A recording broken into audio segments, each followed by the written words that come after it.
Hello, OEA. Welcome to our weekly Top 4 at 4, where we discuss the top issues of the week at the Capitol in about 10 minutes.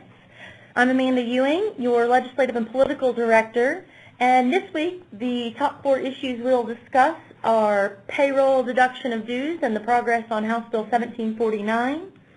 Then Ivy Riggs will follow up with topics 2 and 3, the end of instruction exam bills that are doing away with those EOI exams. 3 will be statewide expansion of charter schools. And then finally, Chance and Flick will finish it off with discussion of the rally on Monday. So just to get started then, topic 1, House Bill 1749, the legislature's attempt to silence your voice. This is something that you've heard a lot about by now, so I won't take a lot of time describing the bill, but as you know, we are working every day, and I hope that you are too, to contact the legislature as much as possible. I hope that you are urging friends, family, colleagues to contact their senators, because this is an all-call right now.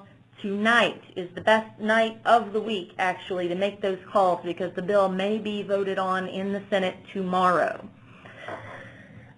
So we have 15 heroes, public education heroes, that we'd like to thank. I just want to publicly put them on record, and if you're watching through the webinar, then you can see those names right now, but for those who are calling in, I will just list them briefly, but they are Senators Brinkley, Brooks, Silk, Thompson, Sharp, Shorty, Wyrick, Sparks, Pittman, Paddock, Garrison, Floyd, Bass, Barrington, and Fry. Those 15 have committed that they are absolute no votes on House Bill 1749, and we are thankful for that. If one of these senators is yours, please don't give up. We still need action from you. Please contact them and thank them. And admittedly, that's twofold. For one, they truly deserve a thank you. This is not an easy call, considering the number of entities that are out there lobbying them on this bill, so they deserve to hear from the education professionals in their district that we're grateful that they are standing beside us in this fight. But second of all, to be frank, when we've seen these votes happen before in committee and on the House floor, there are folks who've committed that they are with us and have flipped before the vote and voted against us. So let's make sure that they know we are grateful that they are supporting us by voting no, and that we are excited to see that no vote. So hopefully we make sure that we shore that up and nothing changes between now and the vote. There are a few senators that are key right now. They are undecided. They've not yet committed one way or the other, and they are absolutely persuadable for us. And so if you live in a district of Senator Boggs, that'd be the McAllister area. If you're in the Chickasha area and Senator Justice is your senator.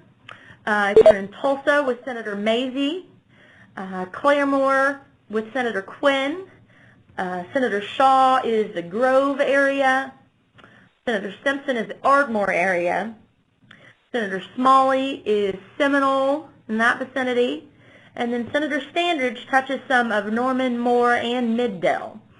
If you live in any of their districts or know anyone that does, we've got to be contacting them tonight to make sure that they vote no on 1749. So we've got all of this information on Facebook, and you can get more information, including our talking points there, everything you need to go ahead and make those contacts. And as always, you can contact your Legislative and Political Organizing Center at OEA if you have any questions or if there's anything we can do to help you make these contacts. All right, Ivy, why don't you tell us what's going on in the world of testing? Thanks, Amanda. So for just testing that deals with end of instruction exams, there are 3 bills that are still alive that would remove EOIs as we know them now, the 7 that you have to pass 4 of the 7. Those are House Bill 1622, Senate Bill 707, and Senate Bill 784. Senate Bill 707 and 784 have passed the House committee. They've been changed, so they will go to conference. That's a process that happens at the end of session if the original version is different than the version that passes in the opposite house. It has to go back and be agreed upon again. House Bill 1622 has not been heard in the Senate Education Committee yet, but we have been told that it will be changed. If nothing else, maybe the title removed. And so we really think that more than likely they will all 3 end up in conference, and we will probably see some combination of the versions. Right now, what's being talked about is ACT versus ITBS or another test to show competency or college and career readiness. So that's kind of ACT, because it's not made in Oklahoma, is seeing some opposition from the same group that was pushing for repealing Common Core last year. So that's kind of out there. If you like the idea of ACT, contact your representative and let them know that you like Senate Bill 707 or Senate Bill 784. On the topic of charter expansion, the 2 statewide charter expansion bills are still alive. House Bill 1696 passed out of the Senate Education Committee on Monday. The title was removed, so it was changed, so more than likely it will then have to go to conference, go back for a Senate vote. Senate Bill 782 has not been heard in the House Education Committee yet, Common Education Committee yet, but that committee passed the first one. So, these statewide charter expansion bills are very concerning. Please contact your senator, let them know how you feel, a no vote on 1696, and your representative on Senate Bill 782. They do have a little bit more accountability in them, but they expand to allow a charter school in any district. It does have an override by the State Board of Education, so if a district denies a charter application, the State Board can sponsor that charter. So this is anywhere in the state. A charter could pop up in your district. But that's all I have on charter expansion. Chanson, your legislative and political organizer from the west half of the state, is going to talk to you about the rally. Thank you, Ivy. As many of you know already, the Oklahoma PTA Brighter Future Rally will be on Monday, March 30th. Woo! So, the 2 biggest pieces of news that we have on the rally this week is, 1, State Superintendent Joy Hoffmeister will be joining us and will be speaking at the rally. The other bit is we now have confirmed over 60 districts statewide will be letting out on Monday to attend the rally, and we have numerous other districts that will be sending delegations. While the official program won't be starting until 12:30 p.m. on the south steps of the Capitol, we hope that you'll all try to arrive early and to lobby your elected officials. The biggest way that we can go ahead and have a massive impact and to improve the direction of public education will be for all of us to be there to advocate for our schools and students. For those of you that are going to be driving your personal vehicles, parking can be found at Remington Park for those coming from the east half of the state and the north half of the state, and at Bass Pro Shops for those coming from the south and from the west. Shuttle buses will be running from these locations from about 8:30 a.m. till 4 p.m.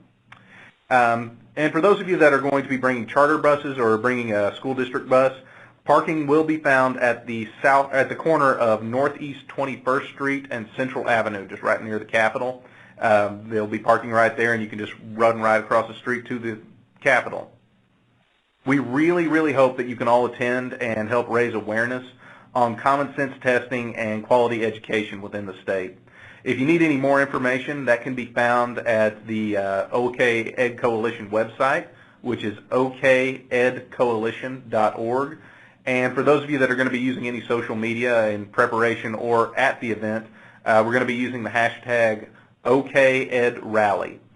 So with that, I'll throw it back to Amanda. Thanks, Jansen. The rally is going to be a blast, and we are going to make a big splash at the Capitol on Monday. I hope you will all join us. So before we say goodbye, we have OEA President Linda Hampton and Executive Director David Duvall in the room. Linda, David, any words of wisdom before we sign off? Well, just thank you for everything you do, and I can't wait to see you at the rally on Monday. And don't forget to contact your senator and tell them to vote no on House Bill 1749. Absolutely. All right. Thanks, everybody, for joining us, and we'll talk to you next week. Have a good evening. Bye. Bye.